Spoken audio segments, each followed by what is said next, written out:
नमः संस्कृत मित्राणि। अध्यात्म शिक्षण संस्थान में आपका स्वागत और अभिनंदन है। पिछली कक्षा में मैंने आपको संख्याओं के आधार पर स्वर और व्यंजनों का वर्णन किया था, जिसमें से आपको मैंने स्वरों के तीन भेद यानी स्वर तीन प्रकार के बताया था, हर्ष और दीर्घ, प्लुत। उसके बाद व्यंजन का वर्णन किया था। व्यंजन के जो है व्यंजनों के तीन व्यंजन भी तीन प्रकार के थे: स्पर्श व्यंजन, अंतस्थ व्यंजन और ऊष्म व्यंजन। ये सब कुल वर्ण मिलाकर के 42 वर्ण हो रहे थे। अर्थात संस्कृत में कुल वर्णों की संख्या 42 दी गई थी या 42 पढ़ाई गई थी। इस क्लास में मैं आपके सामने मात्राओं के आधार पर वर्णों का वर्गीकरण करूंगा। अर्थात मात्राओं के आधार पर इसका तात्पर्य हुआ कि किस वर्ण की हर्ष मात्रा है, किस वर्ण की दीर्घ मात्रा है या किस वर्ण की प्लुत मात्रा है।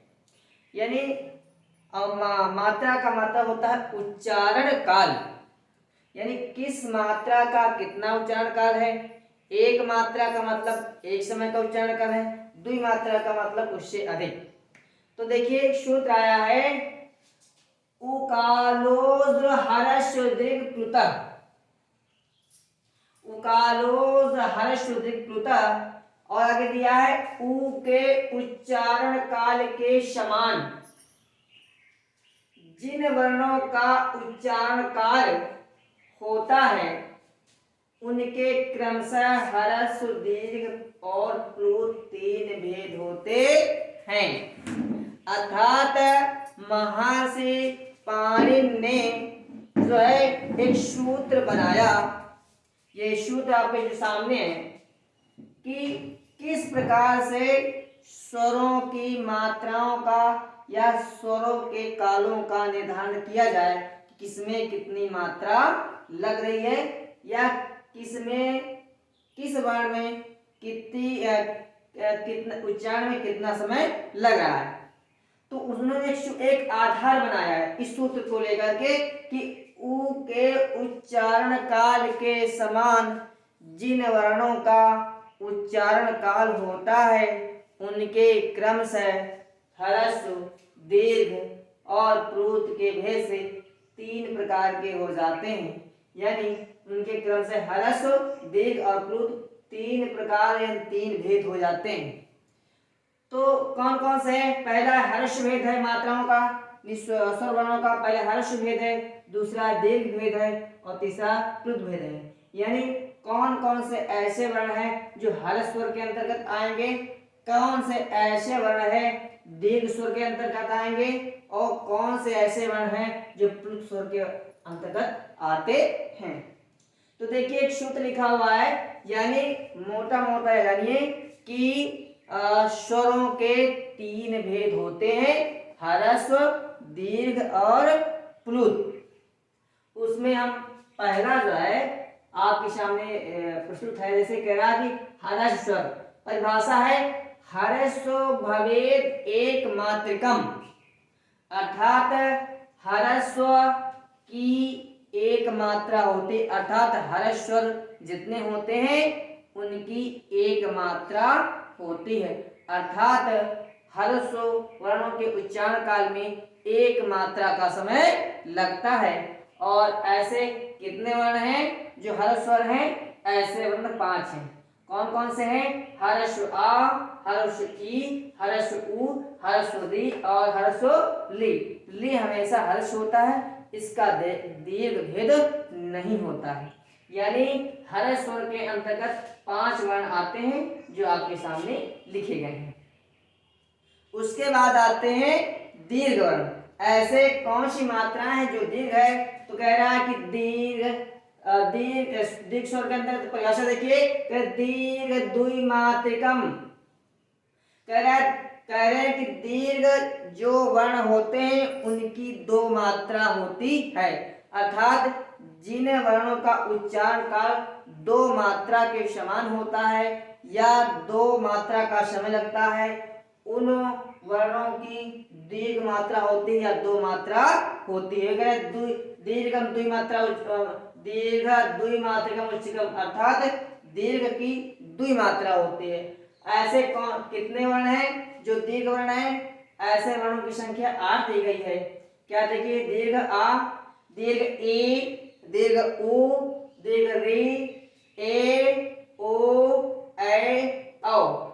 इन वर्णों को हम द्विमात्रिक वर्ण भी कह सकते हैं या कहते हैं, अर्थात हम दीर्घ मात्रा वाले वर्णों को द्विमात्रिक वर्ण भी कहते हैं।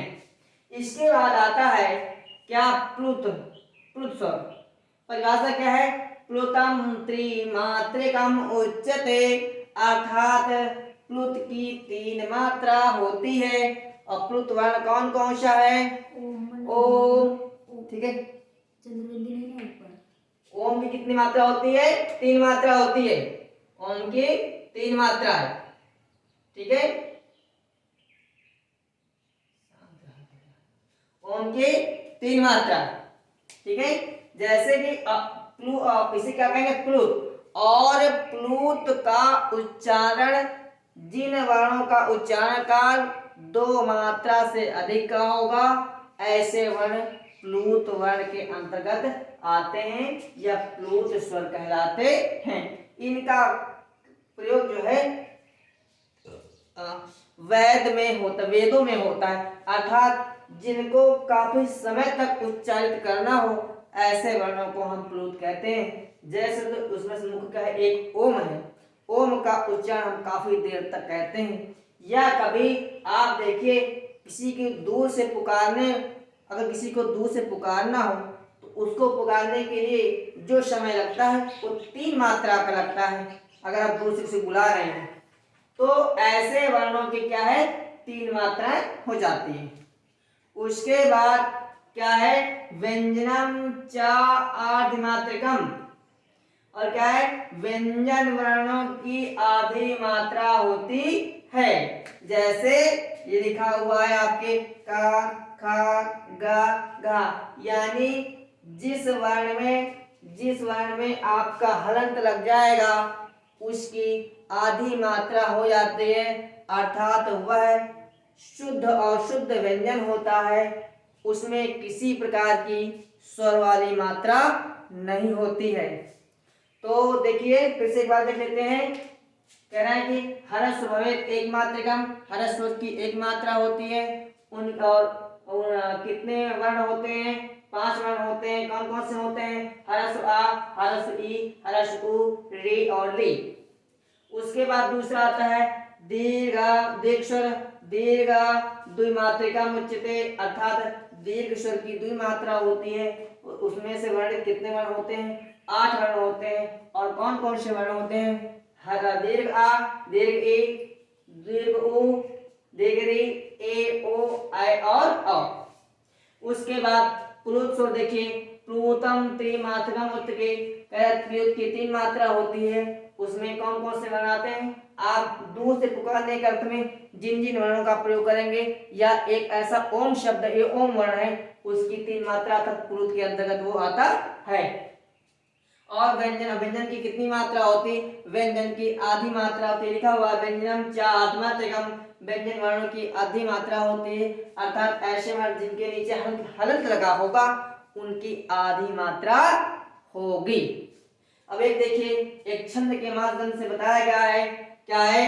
एक मात्रो भवेत हर्षो दीर्घम द्विमात्रम उच्यते।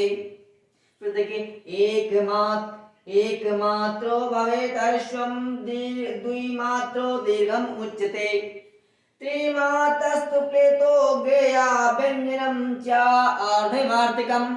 यानी कह रहा है कि 1 मात्रा वाला जो होता है उसकी वो हर्ष वर्ण होगा। 2 मात्रों वाला क्या है? दीर्घ वर्ण होगा। और 3 मात्राओं वाला प्लुत वर्ण होगा। और व्यंजन जो है आधी मात्रा का होता है। इतना हो गया। उसके बाद आता है कि देखिए, उदात्त, अनुदात्त, स्वरित, अनुनासिक और अनुनासिक के भेद से कुछ वर्णों के 12 भेद होते हैं, कुछ वर्णों के 18 भेद होते हैं। तो पहले आप जानिए उदात्त अनुदात्त स्वरित क्या होते हैं। तो देखिए, एक दिया उदात्त यानी उच्चय उदात्त यानी कंठ ताल आदि। क्या है? कंठ ताल आदि के सखंड स्थानों के ऊपरी भाग से जिन वर्णों का उच्चारण होता है उन्हें जो है हम उदात्त स्वर कहते हैं। उदात्त माने होता है ऊपर का। उसके बाद आता है अनुदात्त। क्या है सूत्र? नीचे अनुदात्त करें कंठ ताल आदि सखंड स्थानों के निचले भाग से जिन स्वर का उच्चारण होता है वह अनुदात्त वर्ण कहलाते हैं। उसके बाद आता है स्वरित समाहार स्वरित यानी क्या है? उदात्त और अनुदात्त दोनों के मेल से या कंठ तालु के सखंड स्थानों के मध्य भाग से जिन स्वरों का उच्चारण होता है क्या वह वर्ण स्वरित वर्ण कहलाते हैं। उसके बाद होता है अनुनासिक। सूत्र होता है मुख वचनो अनुनासिका यानी कह रहा है मुख सहित नासिका से अर्थात मुख भी और अनुनासिक भी, यानी मुख का भी प्रयोग होगा और नाक का भी प्रयोग होगा। ऐसे वर्ण जिनका मुख से और नाक से प्रयोग होगा ऐसे वर्ण अनुनासिक वर्ण कहलाते हैं। और आप लोग को बताया था कि अनुनासिक वर्ण 5 होते हैं। कौन कौन से होते हैं? प्रत्येक वर्ग का अंतिम वर्ण जैसे अंगा, इया, रा, न और मा, ये कौन से वर्ण है? अनुनासिक वर्ण हैं। उसके बाद आता है अननुनासिक या निरनुनासिक। कह नासिका रहता उच्चार्यमाणो वर्ण अनुनासिक संज्ञा साथ अर्थात जिन स्वरों का उच्चारण में नासिक वर्णों का प्रयोग नहीं होता है वह वर्ण अनुनासिक या निरनुनासिक कहलाते हैं। इस प्रकार से देखा जाए कि उदात्त अनुदात्त और स्वरित के आधार पर जो है ह्रस्व आ ई उ री वर्ण के 18 भेद हो जाते हैं। यानी उदात्त अनुदात्त स्वरित, उदात्त अनुदात्त स्वरित, अनुनासिक अनुनासिक के आधार पर जो है इनके आ ई उ री और ली के 18 भेद हो जाते हैं। उसके बाद आता है री ली ए ओ आई औ के 12 भेद हो जाते हैं, इसलिए क्योंकि ली का दीर्घ भेद नहीं होता है तो 4 भेद उसके घट गए। उसके बाद जो है आपके ए ओ आई औ के ह्रस्व भेद नहीं होते हैं, इसलिए उसके 12 भेद बचे। उसके बाद ली और री के कुल 30 भेद होते हैं, अर्थात जब हम इनकी सवर्ण संज्ञा करेंगे तो क्या हो जाएगा? ली और ली के 30 भेद हो जाते हैं।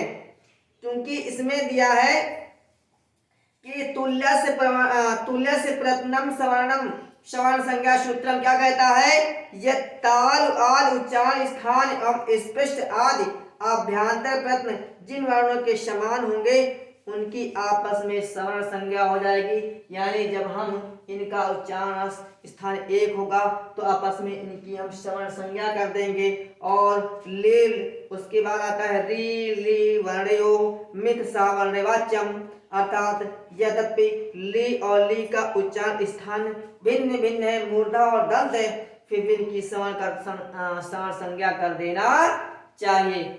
यानी जब इनकी हम सवर्ण संज्ञा कर देंगे तब इनके जो है मिलाकर के दोनों के ली के 12 भेद, री के 18 भेद मिलकर के दोनों के 30 भेद हो जाते हैं। तो मित्रों, आज की क्लास में मैंने मात्राओं के आधार पर वर्णों का वर्गीकरण किया है। आशा करता हूँ ये कक्षा आपके लिए उपयोगी और महत्वपूर्ण होगी और समझ में भी आई होगी। इसलिए आपसे आशा करता हूँ कि हमारे चैनल को सब्सक्राइब करें, लाइक करें और स्वस्थ रहें। मस्त रहें। इसी कामना के साथ मैं आपको जय हिंद जय भारत।